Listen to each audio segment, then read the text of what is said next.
বন্ধুরা যে যেখানে আছেন দেশে ও বিদেশে, আমি master chef Edward Munich Germany থেকে সবাইকে শুভেচ্ছা জানাচ্ছি। আজকে আবার আমি হাজির হচ্ছি নতুন একটা খাবার নিয়ে। আজকে আমি যে জিনিসটা তৈরি করতে যাচ্ছি ইটালিয়ান স্ট্যাটার্স, সেটাকে বলে ব্রুসকেটা।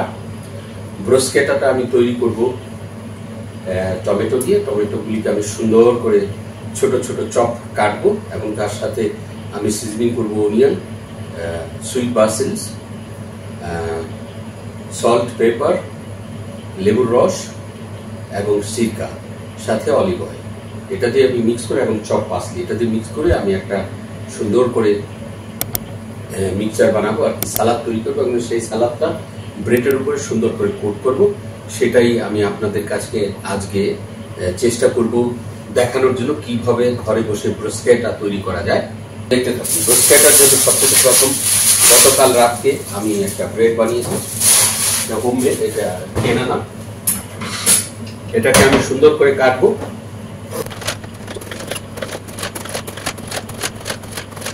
দেখতেই পাচ্ছেন আমি সুন্দর করে কেটেছি, খুব সুন্দর একটা ব্রেড হয়েছে। সেটাকে এখন আমি যেটা করতে যাচ্ছি, এটাকে রোস্ট করবো, অর্থাৎ একদিকে গ্রিল করে নেব। তো এটা আমি গ্রিল করব। টমেটোগুলিকে খুব সুন্দর করে স্লাইস করে কেটে এটাকে একদম ফাইন চপ করব। প্রথমে এমনি করে স্লাইস করব।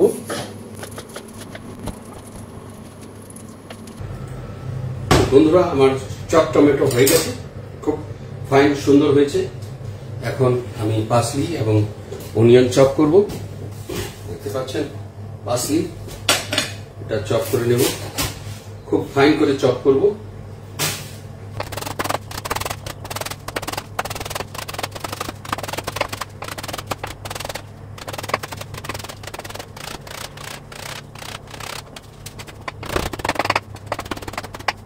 বন্ধুরা, আমার পাসলি চপ হয়ে গেছে। এখন এটাকে একটা অন্য পাত্রে তুলে দিলাম। বন্ধুরা, আমি এখন অনিয়ন চপ করে নিচ্ছি।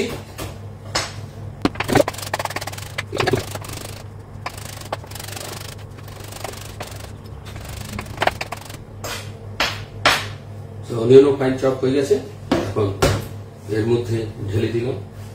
বন্ধুরা, এখন আমি দিচ্ছি বাসিলিকাম চপ করে।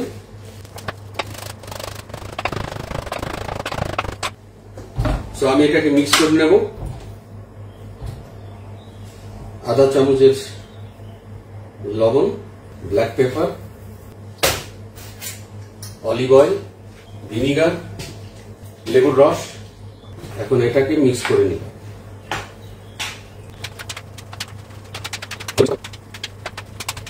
এখন যেটা আমি করতে যাচ্ছি, যে ব্রেডটা আমি আগে থেকেই তৈরি করেছিলাম, পাশে রেখে দিয়েছি, সেই ব্রেডের উপরে সুন্দর করে কোট করব। কোট করার পর আমি একটা প্লেটের মধ্যে সাজিয়ে গার্নিশ করব।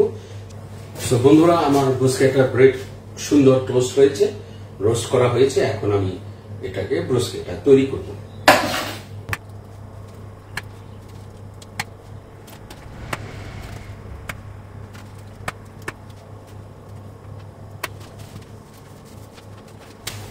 বন্ধুরা, আমার ব্রুসকেটার প্লেট রেডি হয়ে গেছে পরিবেশনের জন্য। এখন আমি বাসামিকো দিয়ে একটু গার্নিশ করব,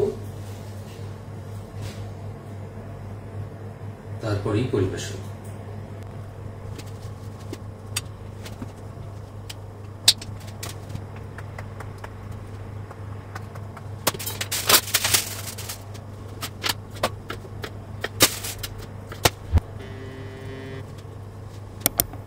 বন্ধুরা, দেখতে পাচ্ছেন আমার ব্রুসকেটার প্লেট তৈরি হয়ে গেছে কি সুন্দর করে। তো আবারও দেখা হবে নতুন কোনো রেসিপি নিয়ে। সেই পর্যন্ত সবাই ভালো থাকবেন এবং সুস্থ থাকবেন।